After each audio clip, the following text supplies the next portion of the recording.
Today's read aloud is Curious George Makes Pancakes by Margaret and H.A. Rays. This is George. George was a good little monkey and always very curious. One morning, the man with the yellow hat woke George early. "Time to get up, George," he said. "The pancake breakfast is today." George loved the pancake breakfast. It was a fundraiser held every year to make money for special programs at the Children's Hospital. Besides eating pancakes, there were all kinds of games to play. Even the mayor came to play and eat, but first he gave a welcome speech. "Thank you all for coming," the mayor said. "We appreciate your generous support." He thanked all the volunteers who were helping that day, and finally he said, "Please enjoy yourselves and the pancakes." When the mayor finished, the man with the yellow hat said, "George, I'm going to buy our tickets. Please wait here and don't be too curious." George waited like a good little monkey. But, something smelled good. Could it be pancakes? George was curious. He followed the delicious smell and found a whole griddle full of pancakes. George watched as a man poured little batter circles and flipped them up in the air. It looked like fun to make pancakes. George wanted to help. On a table near the griddle was a basket full of blueberries. "These pancakes need blueberries," George thought, and he sprinkled some on top. Meanwhile, the man at the griddle was so busy he didn't notice the little monkey helping him. But the line grew and grew. George's pancakes were a hit. Soon everyone wanted them, and the man could not keep up. "Please wait," he had to say to someone holding an empty plate. "I need to find an assistant to help me." And just like that, he was gone. George looked at the people waiting in line and then at the empty griddle.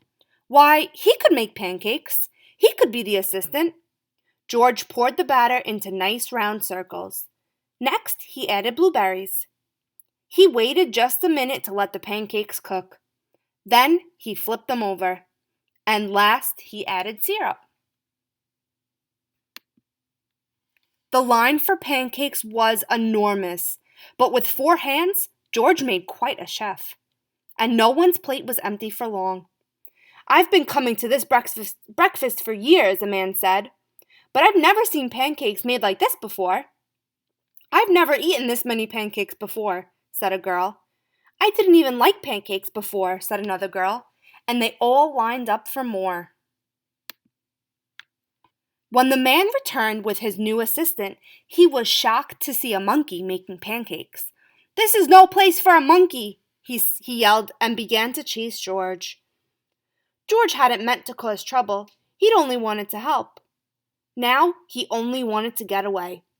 Quickly, George found a place to hide, and the man and his assistant ran right by. But where did George go? When it was safe to come out, George jumped down. He was covered in syrup like a pancake, and he was sticking to everything. George was curious. Could these napkins help him get clean? Nope. The napkins only made it worse.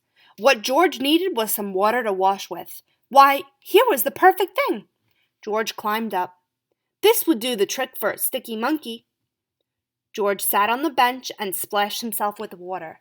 But all of a sudden, splash! George was in the water. What a surprise! George climbed up again and splashed back down. He'd never been in a dunk tank before, and he'd never had so much fun getting clean.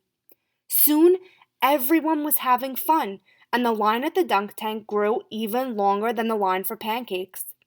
Later, the mayor came by. "I've heard all about your delicious pancakes," he said. You've made our fundraiser a big success, and I have a special favor to ask you." At the end of the day, George got to present the monkey from the fundraiser to the president of the hospital. "Thanks to you, George. This has been our best year ever," she said. "Will you come back and make pancakes again next year?" George nodded and everyone cheered.